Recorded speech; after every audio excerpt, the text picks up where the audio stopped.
నా పేరు నాగేశ్వరరావు. గ్రామం బదితండ, మండలం చివ్వెంల, జిల్లా వచ్చేసి సూర్యాపేట జిల్లా. అయితే నేను గ్రామ శాఖ అధ్యక్షుడిగా మాట్లాడుతున్నా. ఇంకా కాంగ్రెస్ పార్టీ అధికారంలోనికి రాగానే 6 గ్యారెంటీలు ప్రవేశపెట్టింది. దానిపైన ప్రజల స్పందన ఏ విధంగా ఉన్నది? కాంగ్రెస్ గవర్నమెంట్ రాగానే 6 గ్యారెంటీ ప్రవేశపెట్టింది వాస్తవమే. కానీ అందులో ఫస్ట్ నెలలోనే ఫ్రీ బస్, తర్వాత తర్వాత తర్వాత ఏమన్నా? ఓకే. తర్వాత ఆరోగ్యశ్రీ, మళ్ళీ ఇంకోటి 500 గ్యాస్ సిలిండర్. పేదోళ్ళకి 500 గ్యాస్, తెల్ల రేషన్ కార్డు ఉన్న వాళ్ళందరికీ, తెల్ల రేషన్ కార్డు ఉన్న వాళ్ళందరికీ 500కే గ్యాస్ ఫ్రీ. మరియు కరెంటు బిల్లు 200 యూనిట్ల వరకు కరెంటు బిల్ ఫ్రీ. ఇంకా 2 గ్యారెంటీలు వచ్చేసి ఇంకా 100 రోజుల్లో కంప్లీట్ చేస్తామని చెప్పారు.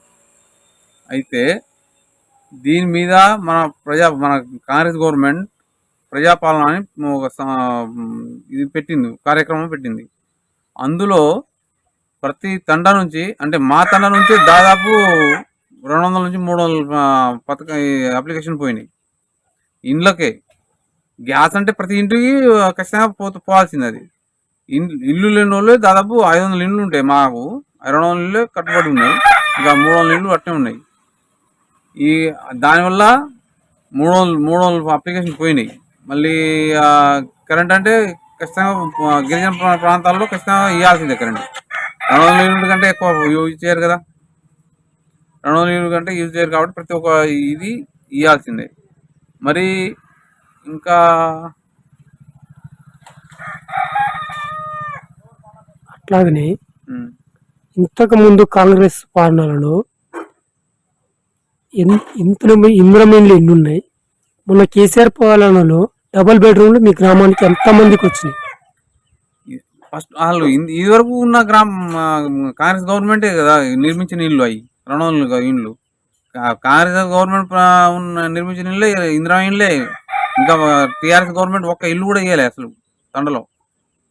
తండలో అసలు మండలంలో ఇవ్వలే, తండలో కాదు, శివల మండలం మొత్తానికి లేవు అసలుకే ఇండ్లు. అట్లాగనే కాంగ్రెస్ పార్టీ, టీఆర్ఎస్ పార్టీ పాలన ఏ విధంగా ఉన్నది? అంటే వ్యత్యాసం ఏంటిది?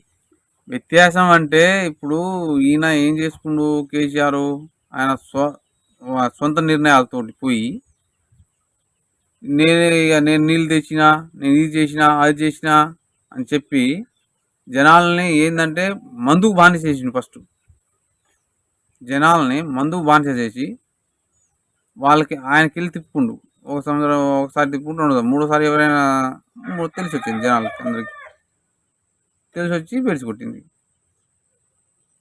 అట్లాగనే ప్రధానంగా దామోదర్ రెడ్డి ఓడిపోవడానికి ప్రధాన కారణం ఏంటి? ప్రధాన కారణం అంటే ఏముంది, ఇప్పుడు ఆయన 10 సంవత్సరాలు చేసిండు, ఇది వరకు 10 సంవత్సరాలు చేసిండు. తర్వాత ఏంటంటే ఇక సూర్యాపేట కొద్దిగా డెవలప్ అయింది. ఎందుకు డెవలప్ అయిందంటే అటు జిల్లా ఏర్పడింది. జిల్లా ఏర్పడింది కాబట్టి ఖచ్చితంగా మనకు కలెక్టర్ రావాల్సిందే, ఎస్పీ ఆఫీస్ రావాల్సిందే, ఖచ్చితంగా డెవలప్ అవ్వాల్సిందే. దానికి ఏం చేశారు మన వాళ్ళు, సూర్యాపేట వాసులు ఏం చేశారంటే లోకల్ వాసులు డెవలప్ అయింది అనే విధంగా టీఆర్ఎస్కు ఓటేసారు తప్ప మిగతా చోట్ల లేదు కదా. అక్కడ మన 12 సీట్లు మొత్తం నల్గొండలో 12 సీట్లు ఒక్క సూర్యాపేటే మనకు పోయింది. మిగతా జిల్లా మొత్తం నియోజకవర్గాలు మొత్తం కాంగ్రెస్ వచ్చింది కదా. ఇంతకు ముందు నిరుద్యోగులకు బీఆర్ఎస్ అధికారం ఉన్నప్పుడు ఎవరు కూడా ఉద్యోగాలు రాలేదు. కాంగ్రెస్ పాలన యువకులకు ఉద్యోగాలు వస్తాయని నమ్ముతుర్రా? నిన్ననే కదా డిఎస్సి మనకు రిలీజ్ చేసిరు నోటిఫికేషన్. అసలు ఆయన 10 సంవత్సరాలు ఒక్క ఉద్యోగం తెచ్చిండా? Notification తీసిండా DSC? ఒక్క ఉద్యోగం తీయలేగా. వాళ్ళు పాపం బీఈడీలు, ఎంఈడీలు చేసి ఎటు పోవాలి? అయితే ఆయన ఏం చేసిండు, ఏమైనా ఆ కేసీఆర్ కుటుంబం ఏంటంటే ఆయన కుటుంబం వరకే పాలన చేసుకున్నాడు. ఆయన అంటే దోచుకుని తిన్నాడు, దోచుకొని దాచిండు. జనాల సొమ్ము దోచుకుంటూ సొంతంగా దాచుకుంటూ. కాళేశ్వరం నీళ్లు మీ గ్రామానికి వస్తున్నాయా? కాళేశ్వరం నీళ్ళు వస్తున్నాయి, కానీ తీయించింది ఎవరు? కాలువ తీయించింది వైఎస్ఆర్ రాజశేఖర రెడ్డి. వైఎస్ రాజశేఖర రెడ్డి తీయించిండు, కానీ అది కేసీఆర్ ద్వారా కాదు అది తీసింది. అంటే ఒక కాలువ వచ్చింది, ఆయన వచ్చిండు, కానీ సుఖం ఏముంది? కాళేశ్వరం సుఖం ఏం లేదు, మొత్తం బెడిచి కొట్టింది. ఇప్పుడు మొత్తం ఫస్ట్ నుంచి కట్టాల్సి వస్తుంది ఇప్పుడు అది కాళేశ్వరం. అంటే ఇంకా 1,00,000 కోట్లు మళ్ళీ పెట్టాలి. ఇప్పుడు 1,00,000 కోట్లు దాచుకుంటూ ఇప్పుడు 1,00,000 కోట్లు పెట్టి ఇంకా కొత్తది కట్టాలి. సుఖం ఏముంది? ఒకవేళ ఈ గ్రామంలో అధిష్టానం సర్పంచ్గా ఒకవేళ అధిష్టానం వచ్చి ఒప్పుకుందనుకో, మీరు సర్పంచ్గా పోటీ చేస్తారా? అనేది చేస్తాం. సర్పంచ్గా మీరు గెలిస్తే ఈ గ్రామానికి ఎలాంటి అభివృద్ధి చేస్తారు? అన్న, అభివృద్ధి అంటే తండ్రిలో మురికాలు లేవు, రోడ్డు లేదు, అస్తవ్యస్తంగా ఉన్నాయి, ఇండ్లు లేవు. ఫస్ట్ ఈ 3 ఫస్ట్ కావాలన్నా. ఆ 3 ఉంటేనే ఖచ్చితంగా తండ నీట్గా ఉంటుంది.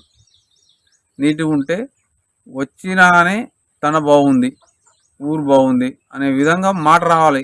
ఆ మాట నేను ఖచ్చితంగా జనాల నుంచి తీసుకోవాలి. నేను ఫస్ట్ అది. గత బీఆర్ఎస్ పాలనలో సర్పంచ్ ఈ గ్రామానికి ఏ విధమైనటువంటి అభివృద్ధి చెందింది? గత సర్పంచ్ కూడా కాంగ్రెస్ వ్యక్తి అన్న. నేను ఆయనకు ఏం చేసినంటే ఏకీగ్రహం చేయించిన నేను కాంగ్రెస్ పార్టీ తరఫున ఏకీగ్రహం చేయిస్తే ఆయన ఏం చేసిండు, తర్వాత బీఆర్ఎస్కి వెళ్ళిపోయిండు. బీఆర్ఎస్కి వెళ్ళిపోయి జనాలు రోడ్డు అని కాలువ అని ఏం లేక నేను భూమి ఇచ్చినాగా ఇది ఇచ్చిన అని చెప్పి ఇష్టం వచ్చినట్టు మొత్తం డబ్బులు మొత్తం ఇప్పుడు అసలు ₹1 లేదు ఖజానాలో, ₹1 లేదు. ఏం చేయాలో తెలియట్లేదు. ఆ కార్యదర్శి మేడం అయితే మేమేం చేస్తాం, మా చేతులు లేదు కదా, నేను కూడా ఇప్పుడే వచ్చింది కదా అని మేడం ఉంటుంది. ఈ సర్పంచ్ ఏం చేసిండు, ఏం చేసిండంటే ఇటేమో ఎంపీపీ దగ్గర అయిండు. ఎంపీపీ ఏమంటే ఏంద్రా అంటే, మా తండ్రులు ఇటు అంటారు ఈ సంగతి. అంటే నీకెందుకు, నేను ఉన్నా కదా ఇక్కడ, మన తండ్రి కదా, నేను ఈడ ఎంపీపీ ఉన్నా కదా, నేను ఉన్నా ఈడ, నీకెందుకు, నువ్వు మట కూర్చో, నేను చూసుకుంటలే అనే స్థాయిలో ఎంపీపీ నుంచి ఈయన ధైర్యం తెచ్చుకొని తండ్రులు వేస్తా. అసలు చూస్తే పోతే మనకు తెలుస్తుంది అన్న, తండ్రిలో